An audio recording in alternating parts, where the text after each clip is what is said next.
Hey guys, hope you're ready for chapter 1, Liar Liar by Gary Paulsen. A good life furthers your agenda. By mid-morning Monday, I had Katie Knowles believing that I suffer from a terrible disease, one that modern medicine doesn't recognize, can't identify, and is powerless to treat. I told her that I have chronic degenerative relapsing remitting inflammobetigoitis, which doesn't exist. I called symptoms of mono plantar warts, shingles, borderline personality disorder, and a bladder infection, as well as listing a bunch of side effects from some TV ads for medicines. Even for me, this was a whopper. But I had to come down with whatchamacallit so that I wouldn't have to team up with Katie for the Working with a Partner project in social studies this semester. Cannot deal with Katie. She's some sort of mechanized humanoid made up of some spare computer parts, all the leafy green vegetables that no one ever eats, and thesaurus pages. We're only in 8th grade, but everyone knows she's already picked out her first 3 college choices, her probable major and potential minor, and the focus of her eventual graduate studies. To Katie, middle school is a waste of time. So she takes more classes than she needs to and does extra credit the way the rest of us drink water. She's probably got enough credits already to graduate from high school. The Friday before, we'd been assigned to be each other's partner for our social studies independent study project, a 10-page paper and an oral presentation in which we would illuminate some aspect of our government relevant to today's young citizen. Thanks, Mr. Crosby. Way to narrow the scope. We wouldn't have class for the next week, so that we would go to the library or the computer lab to work on our projects. This was going to teach us about independence and self-determination, or something like that. I wasn't really listening. I really dig Mr. Crosby. He's pretty laid back, except when he starts talking about what he calls government pork, and then he gets all wild and upset. I must have irked him somehow to get assigned to Katie. My best friend, John Paul, and our buddy JD, who are the biggest troublemakers this side of a prison riot, were project partners, and even the Bang Girls were partners. I call them that because they're BFFs who have identical haircuts with the exact same fringe hanging over their eyeballs in a weird way that makes my eyes water if I look at them too long. Before I could ask Crosby what I'd done to set him off, he'd announced, "Once partners are assigned, there will be no switching." I'm not a guy who gives in easily, so I spent the weekend thinking of ways to convince Crosby to change his mind and avoiding Katie, even though she'd been calling, emailing, IMing, and texting. It was only third period on Monday morning, and already she'd left a couple of notes at my locker and had tracked me in the hallway between classes. "Kevin," I flinched. Katie has one of those bossy yet whiny voices that make you want to stab pencils in your eardrums to make the noise stop. I turned and broke out a killer smile. I can always tell when it's time to crank up the charisma. "Hey, Katie, I meant to," I started, but she cut me off before I could come up with the plausible and inoffensive reasons why I'd ignored her all weekend. "It doesn't really matter." She flipped open her notebook and handed me a sheaf of papers. "I utilized the time by getting started on the initial research. You can see that I brainstormed about a dozen ideas we could explain, examine, and I believe it to be unique and ripe for exploration. Why don't you take the packet home, read everything over, and then let me know by this time tomorrow, if not sooner. And then we can decide, or let me know what you've decided. I'm okay with any choice you make, and we should, after all, be democratic about this partnership functions because of, the class subject and all." Uh, yeah, right. I see that you, wow, you typed up. What's an abstract again? A brief summary and succinct explanation, the theoretical ideal, if you will, behind the project topic. She tapped her foot impatiently, probably wondering why I hadn't been writing abstracts since kindergarten. Sure, that's what I was going to guess. You did an abstract thingy for all 12 ideas? Of course. She pushed her glasses a little higher on her nose, because that's the kind of organization and attention to detail that will enable us to make the best possible choice among our options. Besides, I'm sure I can put the seemingly superfluous work to good use in the form of extra credit projects later in the year. Uh-huh. Like I said, why don't you take this home and I cut her off. No, I don't need to do that. Let's pick number 7. Yeah, that looks like a great idea. The analysis of data collected during the most recent national census about the underserved population and how they interact with and regard the government services structure, especially pertaining to the link between the educational grants and future acts of public services? I really should have read her summaries, but it was too late. The analysis of the something senses and how the something interacts with something as it pertains to something, it was.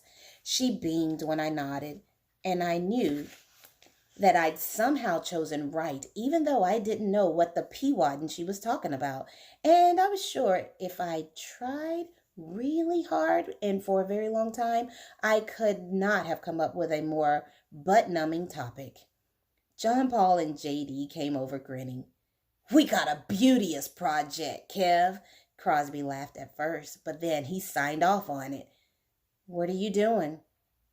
Exploring the possibility of a link between the World Series and voter turnout in presidential elections, JD said proudly. You know, like if an AL team wins, does that mean more Democrats will show up at the polls? Or, John Paul explained, will Republican voting habits change if the NL team wins? That's not about the government, you moron, and it doesn't even make sense. It has to do with the executive branch. We're golden, John Paul said. You're just jealous because we're going to spend a week cutting and pasting World Series highlights into a PowerPoint presentation, JD said, smirking. What are you doing? I studied the floor and mumbled. The analysis of how something about the census something interacts with the something and pertains to something. They snorted, punched my arm, and left me with Katie, who had been rereading her notes and probably hadn't even noticed John Paul and JD. You don't look so good, Kevin. I would rather die than work with you on this monkey butt of a project, is what I wanted to say. But I heard myself saying, look, Katie, it's probably not fair that you got stuck with me because I have some medical issues that might prevent me from living up to my part of the project. It's just too soon to tell. We're waiting on test results and some studies in Germany that have to be concluded. Really? She looked intrigued, which was new because Katie usually walks around with this distracted expression on her face, like she's busy figuring the square root of the prime number closest to the gross national product. I'm fascinated by medical mysteries. Well, that's what this is, all right. No one can figure out what's going on. We've been to an endocrinologist, a cardiologist, a neurologist, an osteopath, a Reiki practitioner, an energy healer, a physical therapist, and a physiatrist. Because I paused meaningfully, specialize in chronic pain management. She gasped. I had no idea until that very moment what a great audience Katie Knowles was. Note to self. Katie is smarter than a NASA computer, but way too trusting for her own good. Excellent. I was feeling pretty lucky right then that John Paul is a total hypochondriac who's always worried that he's coming down with something rare and dangerous. I could rattle off the names of all those different kinds of doctors like I was a fourth year medical student because we spend a lot of time entertaining his alleged physical ailments in medical website search engines. Katie leaned forward and I whispered the many problems I'd been suffering, which had led to the diagnosis of chronic degenerative relapsing remitting inflammobedagoitis. It started with night sweats, which caused the dehydration. Then I developed mood swings, hair loss, and cotton mouth. And of course, there's a sensitivity to light, rapid heartbeat, dizziness, dry skin, loss of appetite, and frequent thirst, which were worrisome. But all that wasn't nearly as bad as the muscle aches, migraines, gastric reflux, bleeding gums, and mild to moderate confusion when fatigued.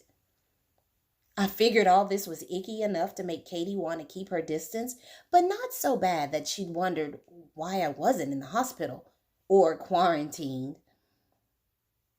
She looked horrified. Oh, you poor brave thing.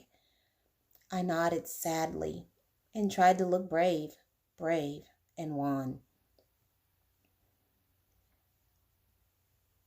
I'd wondered about you, that maybe something was amiss, Katie said sympathetically.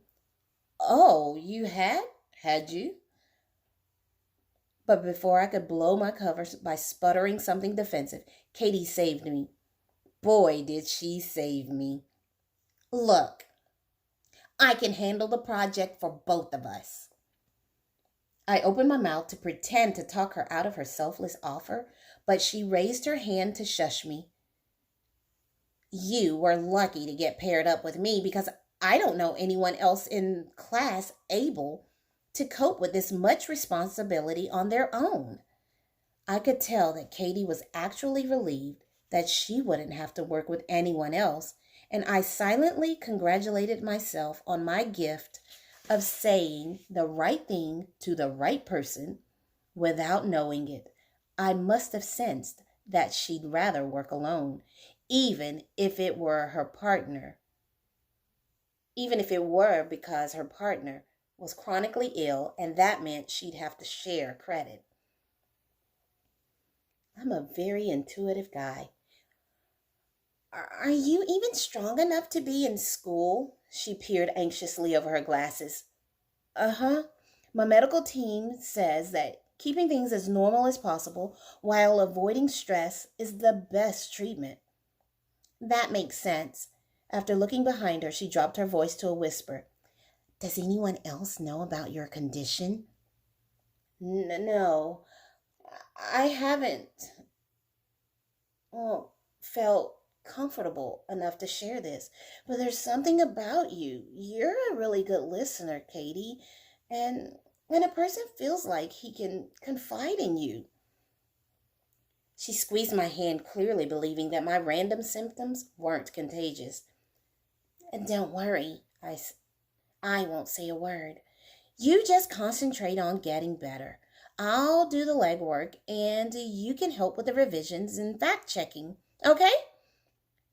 Well, that sounds amazing, Katie. Thanks. With a conspiratorial wink, she headed off to her next class. Sweet! I'd essentially be proofreading, checking for errors, and making suggestions about work that has already been done on behalf of our team. Look, I just wanted to get assigned to a different partner. Is it my fault that Katie volunteered to do the whole dang project? I think not.